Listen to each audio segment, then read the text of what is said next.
kalian berdua itu belajar jangan menghafal, tetapi mengerti. Paham? Kenapa bahan bakar posisi kapal, laporan dari kapal selalu dilakukan pada siang hari yang populer disebut noon report? Jadi mengapa laporan bahan bakar dan lainnya dilakukan pada siang hari atau biasa disebut non-report? Yang pertama, standarisasi penetapan waktu. Yang kedua, navigasi dan posisi kapal. Yang ketiga, rutinitas harian. Yang keempat, koordinasi dan komunikasi.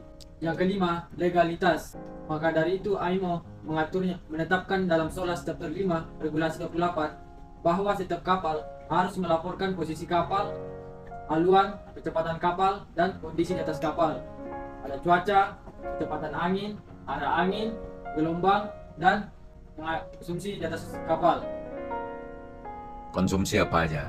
Konsumsi bahan bakar, freshwater, dan lubricating. Serta jarak yang ditempuh dan jarak yang sudah ditempuh.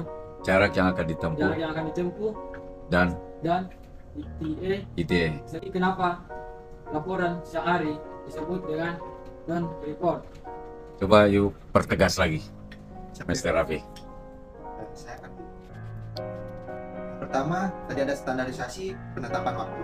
Jam 12.00 ada sebagai waktu standar, di mana untuk laporan tengah hari, untuk mengambil pencatatan dan pelaporan yang akan memudahkan koordinasi di atas kapal maupun ke pihak manajemen perusahaan.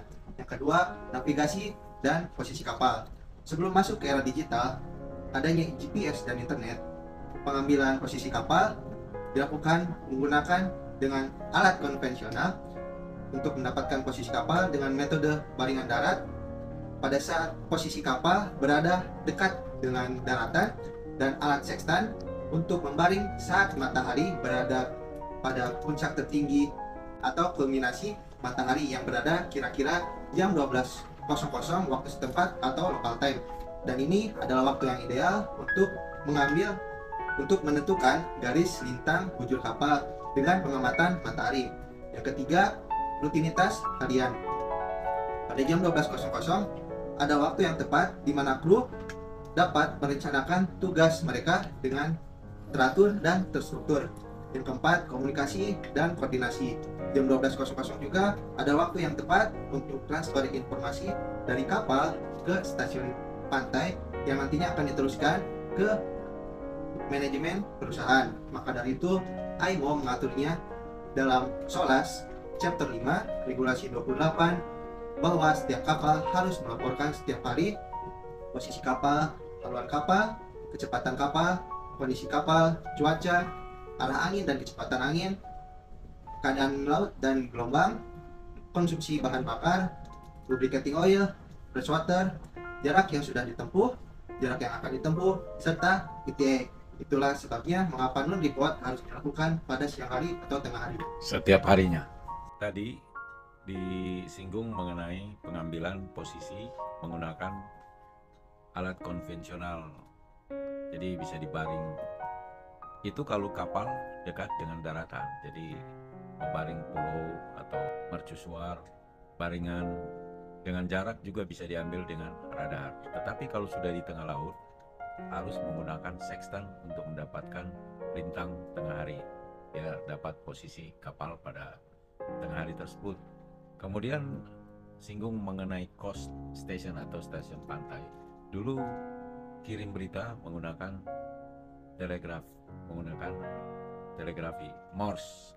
Jadi kirim berita dari kapal, seorang radio officer atau markonis kirim berita dari kapal melalui stasiun pantai menggunakan Morse.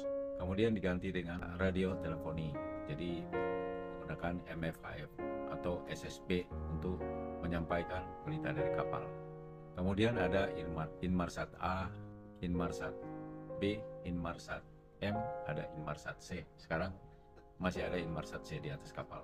Sebelum masuk ke internet, yang sekarang di kapal ini ada Inmarsat C, juga ada internet, Satcom, Satellite Communication. Oke, bisa teks, bisa juga dengan telepon. Dimana kirim email dengan lampiran, scan, kemudian lampirkan kirim ke perusahaan.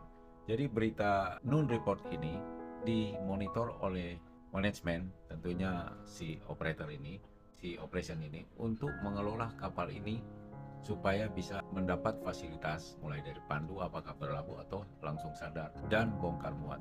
Oke. Jadi itulah mengenai noon report. Kenapa selalu dikirim siang hari? Karena tadi itu. Oke. Jadi harus mengerti, paham. You got it? Good job.